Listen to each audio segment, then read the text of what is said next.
While in Las Vegas, President Trump could not escape from reporters asking about his Secretary of State and his quitting. Rex Tillerson took the unusual step yesterday of appearing before cameras at the State Department to answer questions about whether he had insulted the president and considered resigning. Margaret Brennan is at the White House. Margaret, good morning. Good morning. It is extraordinary to have a Secretary of State hold a press conference to pledge his loyalty to the president. But Tillerson knew that President Trump was angry, and he sent out his own spokesperson to deny that he ever called the president a moron.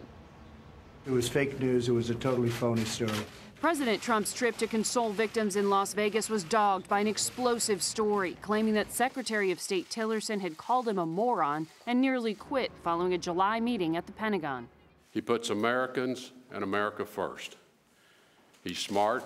In an attempt to assuage the president's anger, the press-averse Secretary of State called an impromptu press conference and said he had no plans to exit. I'm not from this place, but the places I come from, we don't deal with that kind of petty nonsense. Mr. Trump, who had been informed of Tillerson's comments in July, said he appreciated the statement. Total confidence in Rex. I have total confidence.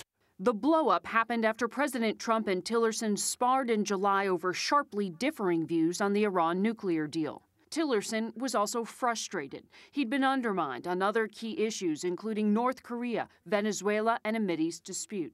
Who the hell wants to speak about politics when I'm in front of the Boy Scouts, right? The Secretary of State, a lifelong Boy Scout, was also dismayed by Mr. Trump's comments at a Boy Scout gathering. There's never been a consideration in my mind to leave. Tillerson continued on with his role. We're going to do a lot of good, saying he was committed to being America's top diplomat. Senator Bob Corker, chairman of the Senate Foreign Relations Committee, came to his defense, saying losing Tillerson would do great harm to the nation. He ends up not being supported in the way that I would hope a Secretary of State would be supported.